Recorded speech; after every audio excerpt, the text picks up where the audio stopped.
Pourquoi? Parce que la Bible est la parole de Dieu et la volonté de Dieu révélée. Et Dieu a mis cette Bible au-dessus de son nom. C'est-à-dire que personne ne peut y toucher. C'est souverain. Mais la Constitution est une œuvre humaine. On peut la réviser. À tout moment, on peut la réviser.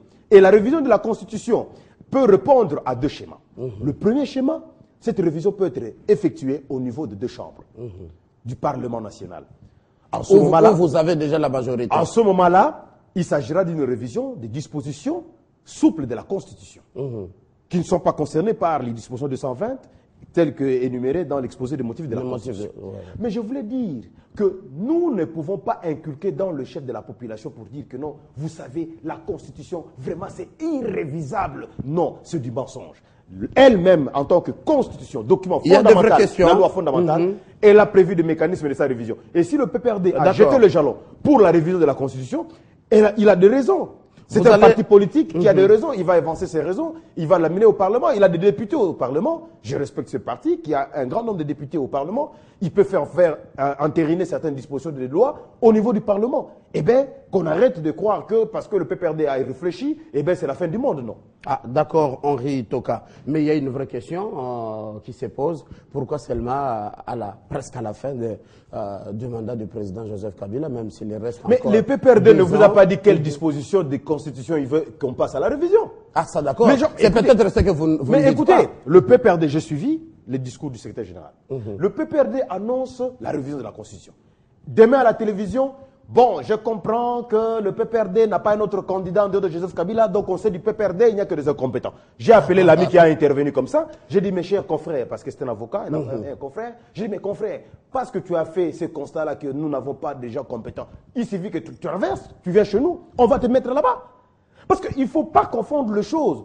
Lorsque un parti politique lance une idée, il vous laisse dans une idée générale, vous commencez à insinuer et à lui imputer des intentions pour dire, c'est-à-dire qu'ils vont aller réviser l'article 220, on parle même par voie référendaire. J'ai dit non, le chien aboie, la caravane passe. Ayez vos apaisements, nous sommes en politique, nous sommes en train de faire la politique.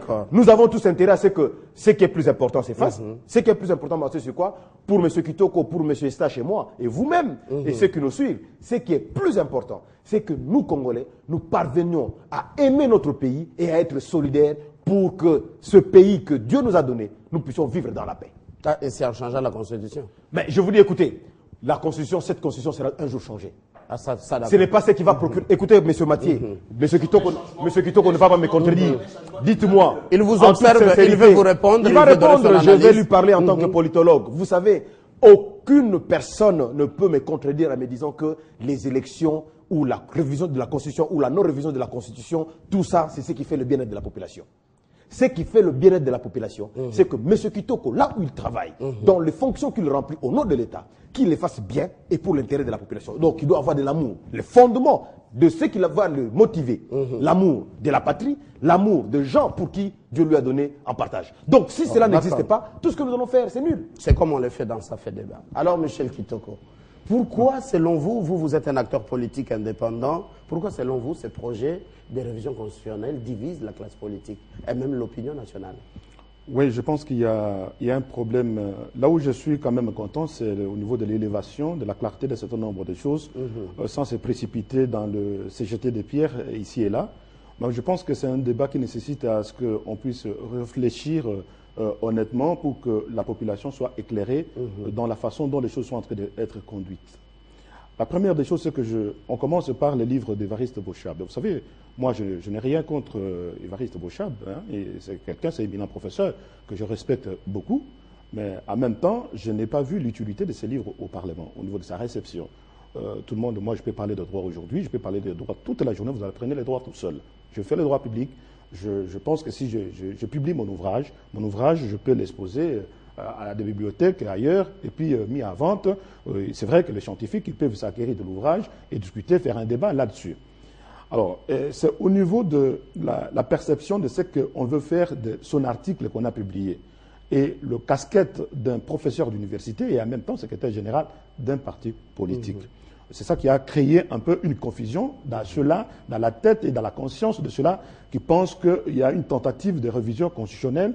Et dans l'autre temps, comme vous l'avez dit, vous parlez de la révision, mais en même temps, vous mettez un vocabulaire des changements de la Constitution. Il y a une différence. Attendez. Ça fait déjà son chemin d'ailleurs. Attendez. Il y a une différence entre le changement de la Constitution et la révision constitutionnelle. La révision constitutionnelle, c'est entrer dans les dispositifs, comme vous l'avez dit, des articles qui permettent à ce que la Constitution soit revisée comme telle. On peut le reviser, il n'y a pas de doute. Mais le changement de la Constitution, c'est quitter carrément d'une république à l'autre, comme on était avec, à l'époque de Mobutu. La Constitution de Mobutu, ce n'est pas la même Constitution que nous avons. C'est envisageable. C'est faisable. Ah oui, mais justement, je dis ceci. À ce qui nous concerne. Et à ce stade, nous sommes à stade de la révision. Ben, voilà, vous le dites bien. Mais en même temps, quand vous jetez encore le bémol dans la conscience en disant changement, il y a les gens qui comprennent changement, ce que ça veut dire, et les gens qui comprennent révision, ce que ça veut dire. Et du coup, ça va attirer cette confusion et qui feront qu'ils risquent de vous maltraiter. En tout cas, on a parlé de la révision, pas du changement. Mais de temps en temps, vous avez utilisé aussi les vocabulaires des changements de la Constitution. Oui, ça, d'accord. Ça s'église. Alors, ce que je veux dire par là, c'est que au niveau même du contenu de la substance, même le contenu de l'article, quand on parle des articles verrouillés de Savin, on parle de... Moi, je parle de contenu, je ne vois pas les numéros de l'article, il faut regarder le contenu de l'article. Le contenu dit quoi? C'est au niveau... Je pense que là-dessus, ça méritait un débat intellectuel, un débat scientifique, un débat avec ceux-là qui veulent faire le débat pour éclairer l'opinion publique. Prenons les cas, par exemple, des suffrages universels. L'article ne savait pas de suffrage universel, il ne détermine pas si c'est direct ou indirect. Mais quand on rentre maintenant dans la disposition de compétences de province, là, on vous spécifie que c'est au suffrage universel direct. C'est en ce moment-là qu'on dit que lorsque vous touchez à la substance même de contenu de l'article, notamment ce qui concerne les suffrages, si vous passez des suffrages universels directs à indirect, vous touchez directement à la substance de l'article 220 qui dit on ne touche pas aux dispositions verrouillées, notamment le mode de suffrage. Alors moi je pense que la question n'est pas souvent, tantôt on dit on respecte la Constitution et en même temps on apporte un certain nombre de confusions qui n'éclairent pas l'opinion et là ça va faire un problème.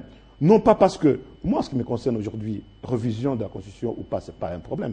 C'est que comme vous l'avez dit là, le bien-être de la population. Le plus important pour moi c'est ça. C'est qu'aujourd'hui que la population se retrouve. Mais aujourd'hui je pense que la priorité pour le moment, ce n'est pas la révision de la Constitution. La population n'a pas demandé qu'on révise la Constitution parce que l'État est bloqué par le fait qu'on n'arrive pas à satisfaire le bien-être de la population au nom de la Constitution et qu'il faut tout de suite réviser un certain nombre d'articles. Je crois bien qu'au niveau de disposition de certains nombres d'articles, si c'est revisable, et bien sûr c'est un droit légitime consacré dans la Constitution, et ceux-là qui disent je suis contre tous ceux qui pensent que la Constitution n'est pas revisable, qu'il faut dire la vérité à la population, les éclairer comme telle, que la Constitution est révisable par le mode auquel la Constitution elle-même s'est désignée pour être révisée. Mais il y a des données auxquelles on s'est dit au nom de la démocratie, parce que quand vous regardez au niveau de l'introduction de l'exposition de motifs, on vous dit clairement c'est pour éviter le changement et au nom des appétits politiques, au nom de ceci, au nom de cela, qu'on a consacré ces articles-là. Je pense que c'est à ces titres-là que les gens ils veulent s'accrocher à ce que vous dites non, on respecte les dispositions verrouillées. Et là, ça mérite un débat. Je sais, je comprends bien au niveau de la majorité que ceux qui ont amené ce problème, c'est la CENI qui est venue avec un certain nombre de propositions, notamment ce qui concerne le manque de moyens, pour dire l'élection au suffrage universel indirect. Qui a fait non, mais moi j'ai rappelé, la CENI n'a pas vocation d'économiser de l'argent, la CENI a vocation d'organiser techniquement des élections. Et je suis d'accord avec vous, parce que nous avons parlé le même langage. Et l'homme politique, l'intellectuel congolais doit comprendre que la révision de la Constitution, ce n'est pas une fin en soi. Mais lorsque nous devons faire un débat scientifique et nous devons être rationnels avec une honnêteté sur nous-mêmes, nous devons dire que les politiciens doivent arriver au point de comprendre que le problème du peuple réside au niveau de son bien-être. Et on ne doit pas nous distraire pendant toute une année d'évoquer un problème qui est réglé à leur niveau, alors ils prennent le peuple en otage. Voilà ce que je peux dire à ce sujet. Et de conclure rapidement de la procédure, en une minute.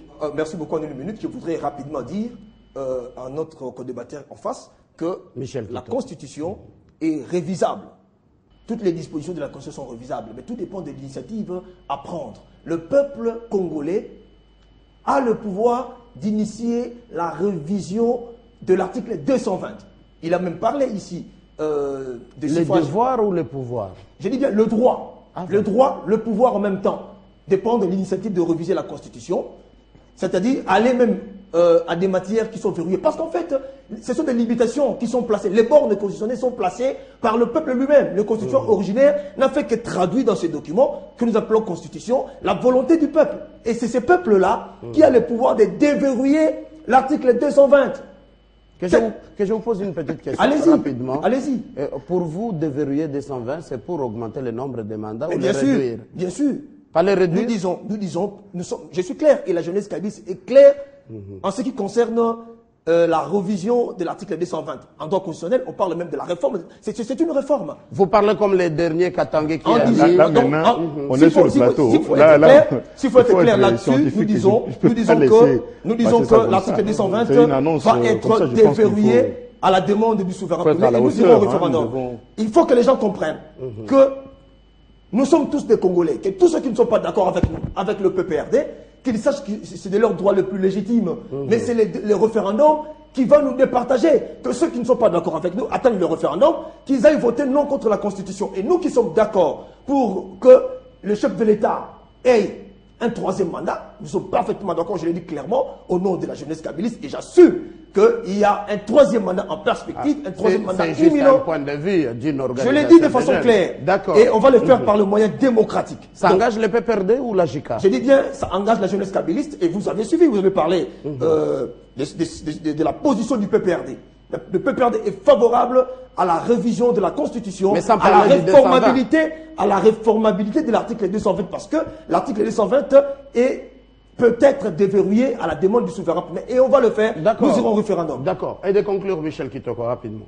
Bon, moi je dis tout simplement que nous devons être quand même à la hauteur d'un certain nombre de choses, de comprendre ce que nous sommes en train de parler. Parler de la Constitution, c'est une matière qui nécessite d'avoir la maîtrise là-dessus. Je pense que la Constitution, c'est donner une obligation. C'est-à-dire que ceux qui ont la possibilité d'initier la révision de la Constitution, c'est connu. Il y a une partie de la population qui peut réviser. Mais attendez. L'opposition aussi peut avoir 100 000 personnes. Mais justement, il n'existe pas de mécanisme pour contrer. Non.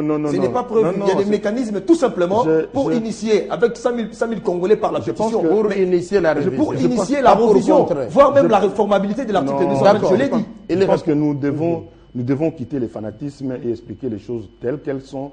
Et si vous voulez qu'on discute sur la question de la Constitution, il faut en avoir la compétence et la maîtrise de cette Constitution. C'est son point de vue, Michel. Je vous dis tout simplement, en vous regardant en face, que la population, une partie de la population a le droit d'initier la révision prévue et n'ont pas touché à la disposition verrouillée. Pour le moment, attendez.